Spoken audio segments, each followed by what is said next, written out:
Bienvenue à cette nouvelle exploration. Aujourd'hui, on se penche sur une source, une méditation qui aborde un concept assez fort, la consécration totale à Jésus-Christ. Oui, un concept exigeant. Et le texte s'appuie sur plusieurs versets bibliques pour définir ce que ça signifie de s'adonner entièrement. C'est ça. Notre objectif, c'est un peu de décortiquer cette notion, telle que présentée ici. Quels sont les piliers, les implications. Le langage est très direct, total, sans réserve, cloué sur la croix. Tout à fait, c'est interpellant. Et ce qui est intéressant, je trouve, c'est la structure même du texte. Il prend des passages spécifiques, Galates, Jean, Luc, les psaumes, Oui, et il les utilise comme des étapes ou des facettes pour construire une vision de cet engagement complet. Ce n'est pas juste une idée en l'air, quoi. C'est une démarche vraiment articulée. une démarche articulée, voilà. Alors, commençons par le premier aspect, celui qui frappe d'emblée, je crois. Oui, celui de Galates. Exactement, le texte démarre avec cette image marquante de Galates 5,24. « Ceux qui appartiennent au Christ Jésus ont cloué sur la croix les désirs mauvais qui les entraînaient. » L'auteur insiste, c'est pas juste ajouter une activité spirituelle, c'est une mort à soi-même. Il faut prendre ses passions, ses dépendances, les vieilles habitudes qui déplaisent à Dieu et, symboliquement, les clouer à la croix. C'est violent comme image, non ? Qu'est-ce que ça implique selon cette source ? C'est une image forte, c'est sûr. Ce que le texte souligne ici, c'est le caractère actif et définitif de la démarche. Clouer, ça suggère une action volontaire, décidée. Pas quelque chose qui nous arrive passivement. Non, justement. C'est pour se défaire de ce que l'auteur appelle le fardeau de ses désirs. L'idée, c'est de ne plus être gouverné par eux, de laisser Christ être le maître de sa volonté. Le maître de sa volonté. Oui. Donc la consécration, vue comme ça, c'est une transformation radicale, un vrai changement de gouvernance intérieure, pas juste un ajustement surface. Une rupture nette donc, pas une simple modération. Est-ce que ça veut dire que ces désirs sont vus comme incompatibles en fait avec cette vie consacrée ? C'est exactement la perspective ici. Ces désirs, la chair, comme dit Galates, sont en opposition avec la nouvelle vie en Christ. Il y a un conflit. D'accord. Et pour que Christ devienne le maître, l'ancien maître, ces désirs égoïstes, doit être détrôné, définitivement. La consécration commence par cet acte de libération volontaire. Un changement de régime intérieur, comme vous disiez. Voilà, c'est un peu ça. Et le fait d'insister sur clouer, ça montre que c'est un choix conscient, et peut-être même continu, pas juste un truc qui arrive une fois et c'est fini. Conscient et continu. Ça rend l'image encore plus exigeante. Bon, une fois cette rupture faite, ou au moins commencée, le texte change de ton. Il nous parle de paix. Oui, c'est presque un contraste, effectivement. On passe à Jean 14, 27. « Je vous laisse la paix. Je vous donne ma paix. Je ne vous la donne pas comme le monde donne. Que votre cœur ne se trouble pas et ne se laisse pas effrayer. » Et là, la méditation oppose vraiment les deux paix. Celle du monde éphémère, dépendante des circonstances, un bon job, la santé, tout ça. Voilà. Mais celle offerte par Christ, décrite comme durable même au milieu des tempêtes. Comment ce don de paix est lié à la consécration totale ? C'est une conséquence. Le lien établi par l'auteur est direct. C'est en se donnant totalement à Christ, en le mettant au centre, ce qui fait écho à l'étape d'avant, le renoncement, Oui, logique. que le cœur ne sera plus troublé. C'est présenté comme un échange en quelque sorte. On donne notre anxiété, nos soucis, et on reçoit sa sérénité divine. Un échange. Anxiété contre sérénité. C'est une promesse forte. Mais comment ça marche, cette paix au milieu des tempêtes ? Est-ce que c'est une sorte de détachement ou... Le texte ne va pas dans le détail psychologique, mais l'accent est mis sur l'origine. C'est sa paix. Elle vient de lui. Elle n'est pas fabriquée par nous. Ah oui, Donc elle ne dépend pas de nos efforts pour rester zen, ni des circonstances. C'est plus une présence stable au milieu de l'instabilité. C'est pas l'absence de problème, mais la confiance que, le bateau tangue, mais ne coulera pas. Parce que le pilote est fiable. Le pilote. On y reviendra à cette image. Oui, et l'acte de donner sa paix suggère qu'on la reçoit par la foi, par cet abandon confiant qui est au cœur de la consécration. Il faut abandonner ses soucis entre ses mains, comme dit le texte, pour la recevoir.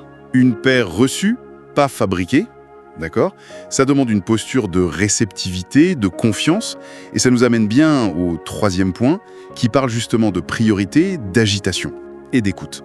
Tout à fait, l'histoire de Marthe et Marie. Exactement. Luc 10, Marthe qui s'active partout pour servir Jésus, et Marie, assise à ses pieds, qui l'écoute. Et Jésus dit à Marthe, « Marthe, Marthe, tu te donnes du souci et tu t'agites pour bien des choses. Une seule est nécessaire. Marie a choisi la meilleure part. » Elle ne lui sera pas enlevée. Voilà. Comment l'auteur lit ça dans le contexte de la consécration? On a l'impression que l'action, même bien intentionnée, est critiquée. Alors, l'interprétation de la méditation, c'est pas tant une condamnation de l'action en soi. Marthe veut bien faire, c'est pas ça le problème. Non, bien sûr. Le point central, c'est la priorité et la source de l'action.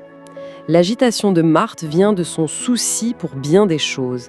Elle est dispersée, peut-être un peu déconnectée de l'essentiel, la présence de Jésus, là devant elle. Et Marie, elle représente la meilleure part. C'est ça. Marie choisit d'être à ses pieds pour l'écouter. L'auteur y voit le symbole de la priorité absolue, la relation personnelle, l'intimité avec Christ, avant toute forme d'activisme, même religieux. Donc, pas choisir entre être et faire, mais fonder le être sur l'être. Exactement. Le texte le dit clairement. C'est dans cette intimité que nous trouvons la force et la direction pour tout le reste. Donc, l'idée, c'est pas de ne rien faire, mais de s'assurer que ce qu'on fait vient de cette écoute première. Ça change pas mal la perspective sur le service, l'efficacité. Précisément. La consécration totale vue sous cet angle implique ce choix.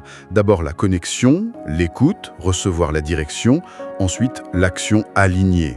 Sinon, l'action risque d'être agitée, stérile, peut-être même auto-centrée sans qu'on s'en rende compte. Même si elle paraît noble. C'est une critique assez fine d'un certain activisme parfois. Un appel à vérifier d'où vient notre énergie, nos motivations réelles. Vérifier la source. Et ça nous amène tout droit au dernier pilier. Le fondement de tout, en fait, la confiance. Sans elle, tout le reste semble impossible, non? Renoncer, recevoir la paix, écouter. Absolument. C'est la base. Le texte s'appuie sur le psaume 62, verset 2. « Oui, c'est en Dieu que mon âme se confie. De lui vient mon salut. » Et là, l'auteur pose une question assez directe. Où est-ce qu'on met notre sécurité fondamentale? Compte en banque, carrière, relations, santé? Et il souligne direct la fragilité de tout ça. Oui, ça peut s'effondrer demain. Voilà. Et c'est le point d'ancrage de toute la démarche de consécration. La source dit que la confiance exclusive en Dieu est la condition indispensable. Si on cherche notre sécurité ailleurs, dans des choses précaires, comment on peut vraiment lâcher prise ? Impossible. Impossible de renoncer au désir qui nous donne une illusion de contrôle, impossible d'accueillir cette paix qui dépasse les circonstances, impossible de s'arrêter pour écouter quand tout nous pousse à agir pour se sécuriser. Et comment le texte décrit cette confiance en Dieu? Qu'est-ce qui la rend si solide par rapport au reste?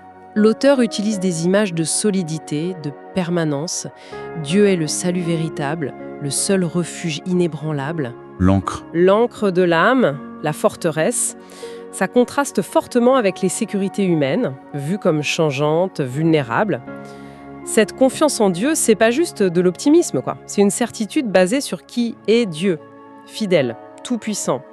Du coup, se consacrer totalement, c'est la suite logique quand on devient lucide sur la vanité des idoles modernes, l'argent, le succès, etc. et qu'on met sa foi dans la seule réalité jugée stable.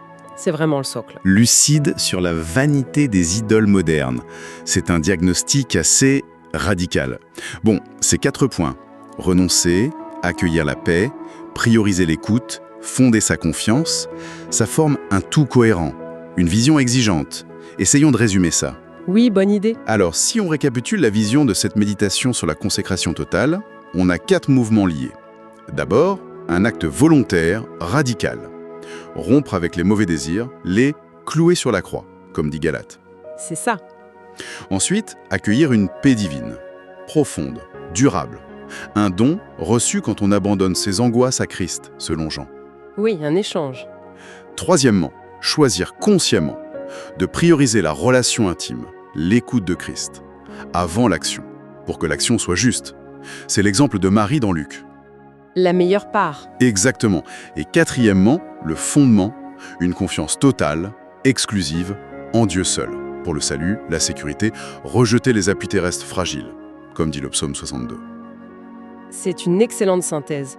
Ce qui ressort vraiment de cette source, c'est l'insistance sur le mot total. Ce n'est pas une option, pas un engagement à mi-temps. Non, Le texte rejette l'idée d'une vie spirituelle où on garderait des zones pour soi. Il parle d'un saut complet, une réorientation intégrale qui touche tout.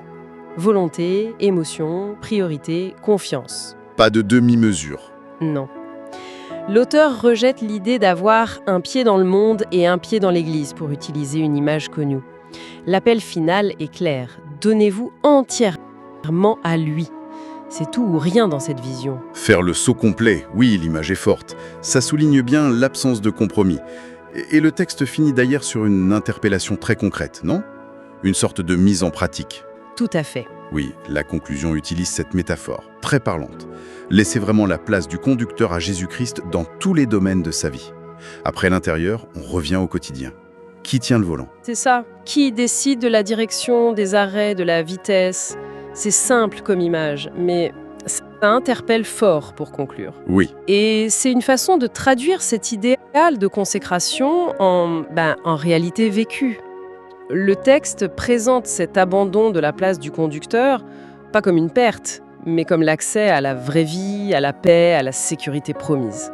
La pensée que ça pourrait laisser pour une réflexion personnelle, c'est justement ça. Qu'est-ce que ça veut dire concrètement, au jour le jour, dans les grandes décisions, comme les petites habitudes, de ne plus être aux commandes? Le texte dit que c'est désirable, nécessaire. et ça renvoie à chacun à sa propre situation. Exactement. À évaluer où on en est par rapport à cet appel. Dans quel domaine de notre vie, peut-être, le conducteur actuel résiste encore un peu à lâcher le volant. C'est une question ouverte, mais centrale à l'appel radical de ce texte.